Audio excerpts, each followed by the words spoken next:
Supe en el instante en que la palabra salió de su boca que no había sido un error, ni un resbalón, ni un chiste mal caído. Elías se recargó en la silla, miró de reojo hacia la puerta brillante de la cocina donde sus suegros andaban con sus sonrisitas ensayadas y dejó caer las palabras como si fueran un secreto, no más para ellos. La basura va para afuera. Se rieron por lo bajo sin siquiera disimular. Esa risa que sale cuando sabes que la mesa te cubre las espaldas, no al que acabas de pisotear. Se me heló la sangre. No necesité que lo repitiera. Conocía ese tono filoso, bajito, afilado en otro lado mucho antes de esa noche.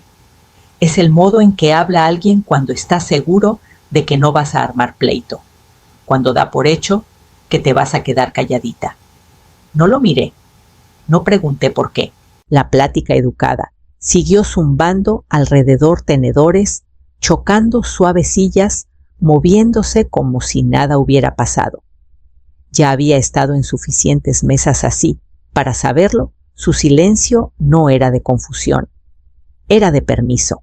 Deslicé la mano del regazo al borde de la mesa, apreté los dedos hasta que los nudillos se pusieron blancos. Un gesto chiquito para mantenerme en pie. Me levanté las patas de la silla, rasparon apenas el piso pulido, y ese ruido sonó demasiado suave para lo que sentía adentro. Nadie dejó de comer, nadie estiró la mano. Elías ni se inmutó, ni siquiera levantó la vista. Pasé junto a las ventanas largas del comedor, junto a las luces de colores que brillaban afuera en el patio, junto a las fotos familiares enmarcadas en el pasillo. Ni me acordé del abrigo. El aire de la calle me pegó como una cachetada fría y húmeda, pero se sintió más limpio que todo lo que había adentro de esa casa. Llegué al coche sin oír ni un paso atrás, ni siquiera mi hijo gritando mi nombre. Cuando cerré la puerta y apoyé la frente en el volante, el celular empezó a vibrar bajito, solo lo suficiente para recordarme que la noche no había terminado y que ya venía algo más. No prendí ninguna luz al llegar al departamento. El lugar se sentía más firme, en la oscuridad más callado, como si las paredes entendieran que necesitaba un rincón donde nadie me pidiera nada. Dejé las llaves en la meseta, me quité los zapatos y me senté en la orilla del sillón sin pensarlo. La noche apretaba contra las ventanas suave y pesada. El celular vibró una vez y se quedó quieto. Lo agarré despacio, esperando, tal vez queriendo ver el nombre de Elías, o aunque sea una pregunta sencilla, algo que diera a entender que se había dado cuenta del golpe que me había dado. Pero la pantalla nomás mostraba un mensaje de Liora. La transferencia es hoy. No se te olvide, sin saludo, sin rodeos, sin mencionar la cena. Nada que reconociera que yo había salido de un cuarto lleno de gente sin decir ni pío. Por un momento nomás me quedé viendo las palabras. Era increíble cómo una persona podía mostrar lo que más le importaba sin querer. Ni un «¿llegaste bien?» ni un «¿estás bien?» Nada, puro dinero. Respiré hondo y sentí que el aire raspaba las costillas. Los pulgares se quedaron flotando sobre el teclado más tiempo del necesario. Toda una vida de costumbre me empujaba a quedarme callada, a seguir siendo útil, a no salirme del guión. Pero algo dentro de mí ya se había movido en esa mesa. Escribí «ya no». El silencio después de enviar duró segundos. Luego el teléfono empezó a latir otra vez. Y otra. Mensajes cortos, urgentes, uno tras otro.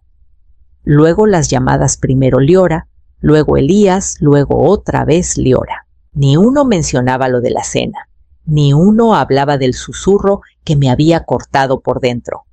Cada vibración traía un pánico distinto, pero ninguno era por mí. Puse el celular boca abajo, dejé que el zumbido golpeara la madera hasta volverse ruido de fondo. Me recargué en el sillón, sentí la noche estirarse a mi alrededor y supe que la mañana siguiente traería su propia cuenta. El amanecer se coló por las persianas antes de que yo hubiera dormido más de unos minutos. El celular ya estaba mudo sin batería, de tanto insistir, solo porque yo dejé de contestar. El silencio debería haberme calmado, pero me pesaba en el pecho como algo que no podía mover. Me paré inquieta y caminé hasta el escritorio chiquito en la esquina de la sala. El cajón se atascó un segundo, como si también dudara en abrir esa parte de mi vida que había mantenido cerrada. Cuando por fin se dio las carpetas, estaban justo donde las dejé ordenaditas cada una, con etiquetas en mi letra que ya casi no reconocía. Saqué la de arriba y la abrí sobre el escritorio. Ahí estaban, línea tras línea, mes tras mes, 7 años de transferencias, atrasos de renta, copagos de médicos que Elías no quería cargarle a Liora, colegiaturas que juraban resolver pronto, arreglos del carro que siempre se descomponía en el peor momento, saldos de tarjetas que se ahogaban en intereses. Cada renglón era un momento en que dije sí, sin pensarlo, creyendo que eso era lo que hacen las mamás, creyendo que era temporal. Pasé los dedos por las fechas. Era como repasar el contorno de una vida que se me había achicado sin darme cuenta. Cada anotación me regresaba al cansancio del trabajo, a la preocupación de que Elías estuviera agobiado, al deseo de darle algo más estable de lo que a mí me había tocado. Nunca pedí nada a cambio, no porque no lo necesitara, sino porque me convencí de que mi papel era sostener todo en silencio. Guardé los recibos solo para no olvidar los detalles, para convencerme de que la ayuda había valido la pena. Pero ahora viéndolos, subía otra verdad. En algún momento la ayuda dejó de ser cariño. Se volvió costumbre, luego expectativa, luego obligación. Cerré la carpeta despacio, oí que el celular empezaba a vibrar de nuevo y supe que lo que venía ya no cabría en papel. Apenas acababa de guardar las carpetas en el cajón cuando sonó un toquecito suave en la puerta, casi tímido, como si la persona dudara si debía estar ahí. Me limpié las manos en el suéter y abrí. Era Teodora, la vecina de al lado, con los hombros un poco encogidos por el frío húmedo de la mañana. «Perdón por venir tan temprano, Renata», dijo con la voz apretada. No estaba segura si debía meterme, pero después de anoche. «Creo que tienes que saberlo». La dejé pasar. Se sentó en la orilla del sillón, miró de reojo el cajón entreabierto del escritorio y juntó las manos, como juntando valor. «Hace unas semanas estuve en un asado en casa de los papás de Liora. No caí en cuenta de quiénes eran hasta que mencionaron a Elías». Respiró hondo. «Estaban hablando de ti». Se me apretó el estómago, pero mantuve la cara en su lugar. Teodora siguió midiendo las palabras. Se reían de cómo siempre pagas, que es fácil hacerte soltar la lana si te guían con cariño. Uno hasta dijo que Elías hace más caso cuando le ponen las cosas de cierta manera. El cuarto se sintió de repente más chico, el aire más espeso. El insulto de la cena me había dolido como navaja, pero esto era el mango del cuchillo, la mano que lo había dirigido. Teodora se veía de verdad apenada. Pensé que a lo mejor había oído mal o que no era mi asunto, pero al verte salir anoche sin decir nada, no pude quedarme callada. Asentí, aunque las manos me temblaban a pesar de todo. «Gracias», logré decir. Me tocó el brazo, suave, antes de irse, como con miedo de romper algo ya quebrado. Cuando la puerta se cerró, el silencio cambió más filoso, más revelador. El celular vibró otra vez sobre la mesa, como recordándome que lo que había empezado ahí todavía venía por mí. Llegaron sin avisar. No me sorprendió, con la urgencia que había estado latiendo en mi teléfono toda la mañana.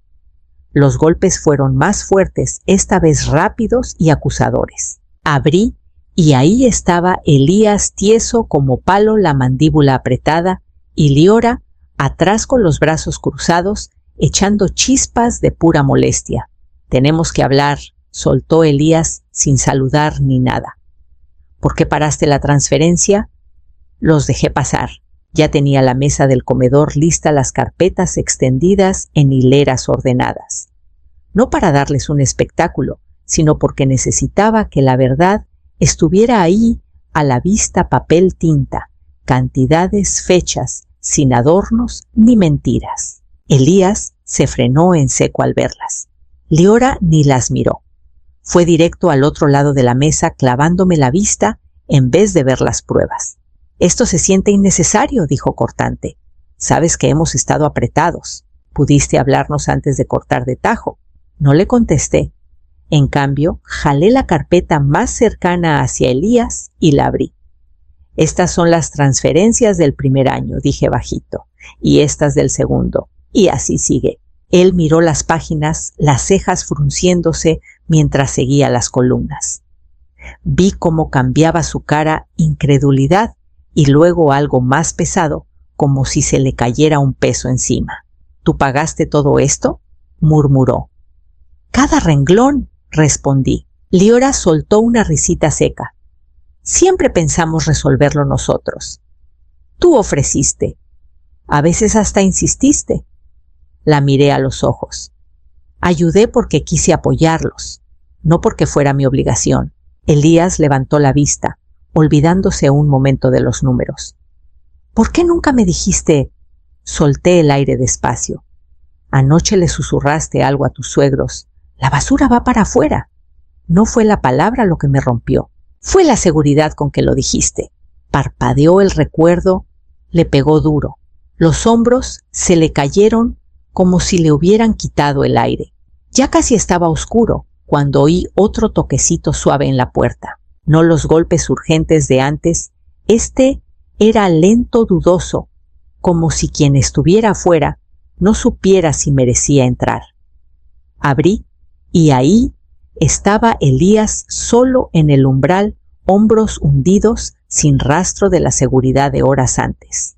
«¿Puedo pasar?», preguntó bajito. Me hice a un lado. Entró sin prisa, sin ese afilo que traía antes. No se sentó de inmediato. Se quedó cerca de la mesa, mirando las carpetas cerradas como si todavía estuvieran abiertas y le exigieran algo. «No sabía», dijo al fin. «De todo esto». Esperé. Se pasó la mano por la cara, dio una vuelta y se dejó caer en la silla frente a mí. «Los papás de Liora siempre decían que las finanzas eran cosa de controlarlas bien. Nos decían qué pagar, qué posponer, qué dejarte a ti. Decían que era mejor que yo no me preocupara por los detalles, que me distraería del trabajo». Mantuve las manos cruzadas en el regazo. «Pensé que tú ofrecías la ayuda cada vez», siguió, «que estabas a gusto con eso». Le decían a Liora que ella manejara las pláticas para que yo no lo tomara personal y yo nomás seguí la corriente. Soltó un suspiro que le tembló al final. No sabía cuánto estabas cubriendo, no sabía la presión que traían, no sabía que yo era parte del paquete. Seguí callada. Me miró y por un momento se vio como el niño que yo cargaba de la escuela cuando se raspaba la rodilla, perdido, vulnerable, asustado de algo que todavía no podía nombrar. «Dejé que ellos me formaran cómo verte», susurró. «Dejé que su versión de ti se volviera la que yo creí». Sentí que el dolor se asentaba en el cuarto, pero me mantuve firme, dejándolo estar con su propia verdad. Tragó saliva, miró los celulares quietos en la mesa. «Y ahora tengo que ver qué hago con todo lo que no vi venir». Elías estaba sentado frente a mí, las manos tan apretadas que se le marcaban las venas en las muñecas. Pasó un rato largo sin que ninguno hablara. El cuarto se sentía equilibrado, como si por fin las dos partes pesaran lo mismo. Cuando hablé, mi voz salió clara, sin gritar ni suavizar demasiado, solo firme. «Te perdono», dije, «pero no podemos volver a como estaba». Sus ojos se movieron, no en enojo, sino en aceptación, como si una parte de él ya lo supiera antes de entrar. Bajó la mirada a la mesa, siguió el grano de la madera con el pulgar. Entiendo, murmuró. No voy a seguir con las transferencias, seguí. No voy a arreglar emergencias que no son mías. No me voy a meter en el sistema que armaron. Si tú y Liora tienen deudas, que sean de ustedes, no mías. Los hombros se le aflojaron como si un hilo invisible que lo tenía tieso se hubiera soltado. No me pidió que lo pensara. No suplicó. El silencio que me dio no era de pleito, era el silencio de alguien que está recalculando su lugar en una historia que creía entender. No me daba cuenta de cuánto contaba contigo para entrar al quite, dijo bajito. No solo con lana, para suavizar las cosas, para mantener la paz. Lo sé, respondí, pero la paz que cuesta la dignidad de alguien no es paz. Es un trato que nadie debería aceptar. Me miró otra vez, y había algo crudo en su cara, no coraje, no defensa, más bien duelo, por el papel que esperaba que yo siguiera jugando mucho después de que ya no me quedara. No quiero ser ese tipo de hijo, dijo. Entonces no lo seas, contesté. Empieza desde aquí, no desde lo que te hicieron creer. Nos quedamos ahí hasta que el cuarto se sintió menos apretado, el aire más ligero.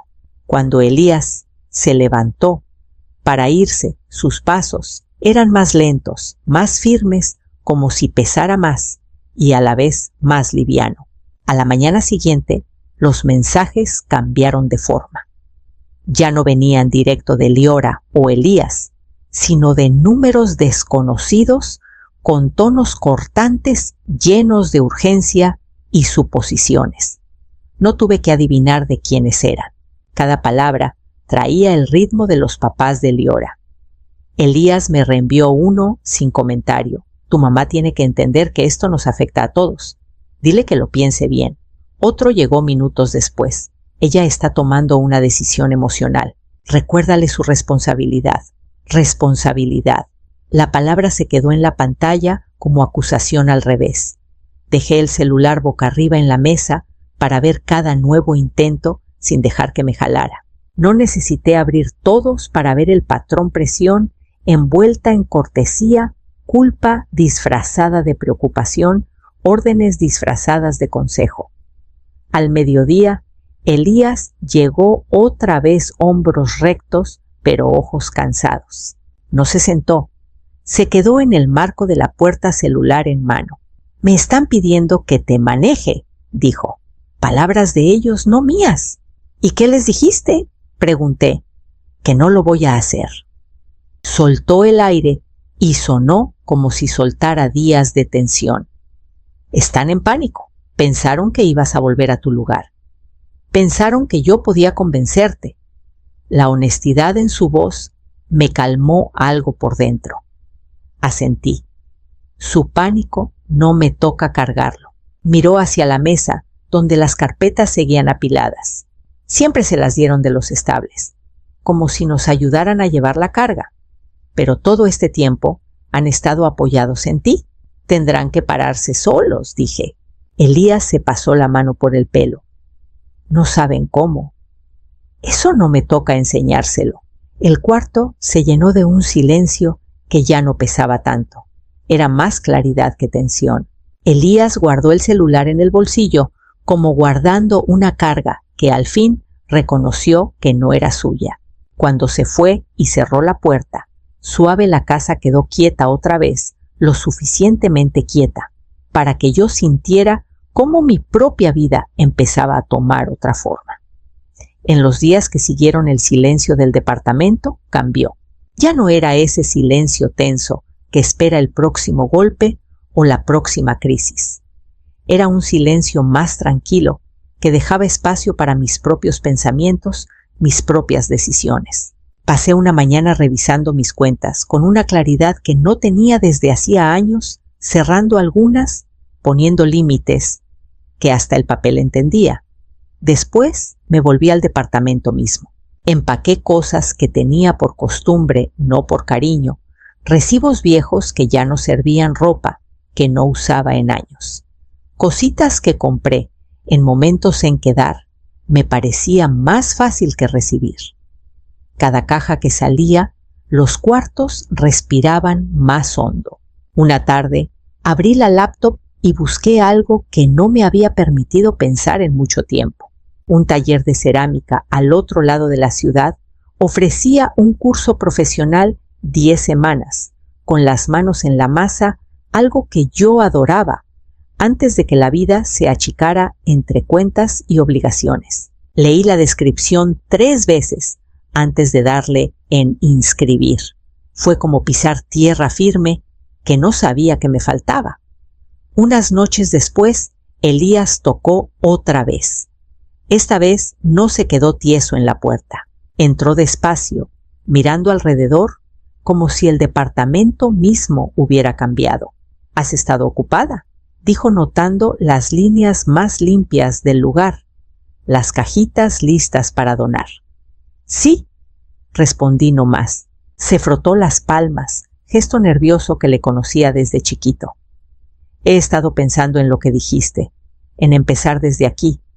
Quiero saber cómo hacerlo bien, cómo ganarme de nuevo la confianza sin esperar nada. Me senté en el sillón y le hice seña para que se sentara conmigo. Siendo constante, dije, no con gestos grandes ni disculpas, solo acciones firmes, presentándote de formas que no vengan de obligación. Asintió despacio, como absorbiendo instrucciones que no sabía que necesitaba. Quiero intentarlo, dijo. Lo sé, respondí. Nos quedamos un rato ahí, y el espacio entre nosotros se sintió extraño, pero con esperanza, como algo que se reconstruye desde adentro. La luz de la mañana se estiró suave por el piso pálida y constante, tocando los bordes del cuarto, como reconociendo un lugar que no visitaba en mucho tiempo. Me senté con una taza de té caliente, escuchando el silencio que llenaba el departamento. No el silencio forzado de esperar que algo salga mal, sino un silencio que simplemente estaba sin prisa, sin cargas. Mi celular estaba en la mesa quieto y tranquilo, sin recordatorios, sin mensajes urgentes, sin demandas disfrazadas de familia. Por primera mañana, en meses, se sentía solo un teléfono, no una cadena. Una vibración breve rompió el silencio. Lo agarré sin miedo. Apareció el nombre de Elías con un mensaje corto, empezando de nuevo. Voy a seguir intentando. Las palabras eran sencillas, sin pose. No promesa de arreglar todo, no súplica de consuelo. Solo intención, un primer paso. Le contesté. Está bien. Paso a paso, un día a la vez. Las manos no me temblaron. El pecho no se me apretó. El intercambio se sintió como abrir una ventana después de un invierno largo, dejando que el aire corriera libre. Dejé el celular y miré alrededor. El espacio se veía más claro, menos lleno de expectativas invisibles. El curso de cerámica empezaba la próxima semana. El horario estaba pegado en el refri, la primera nota en el calendario en años que era totalmente mía. Sentí que algo viejo despertaba una firmeza antigua, un sentido de mí misma, que se había callado bajo el peso de dar demasiado por demasiado tiempo. Me paré y abrí más las cortinas. La luz se expandió por el cuarto, tocando cada superficie, recordándome que había una vida más allá de las líneas que una vez dejé que otros dibujaran. Una vida que era mía. El día esperaba afuera, y por primera vez en mucho tiempo caminé hacia él, sin cargar las mochilas de nadie, más lista para lo que viniera en este nuevo comienzo.